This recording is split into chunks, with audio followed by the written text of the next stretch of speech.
All right, welcome to part 2 of chapter 5, Diffusion in Solids. We left off last time describing the vacancy and interstitial mechanism for diffusion. Those are the mechanisms for how diffusion occurs. And then this time, we'd like to address why this is an important part of processing. So the book goes through a couple of examples. We're going to just take a look at 2. So one of the things that movement of mass or diffusion in a solid allows us to do is to case harden a surface. So let's say, for example, we have a gear that's made from a relatively ductile steel, right? So that we don't end up with cracking. Ductile materials tend to not be very good in wear.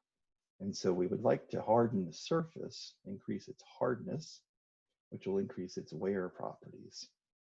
Well, if you increase the carbon concentration in steel, it increases its hardness. So what we could do here is diffuse carbon into the surface of the steel so that we create a case hardened surface. Okay, so it'll resist wear, but the ductility of the gear itself will resist fracture and failure. Okay, so this is called case hardening. This is interstitial diffusion, this particular case of carbon in iron. So we will learn how to predict this as we move on. All right, another case is in the processing of silicon. So what we could do with silicon is we could dope phosphorus for N-type semiconductors in a pattern.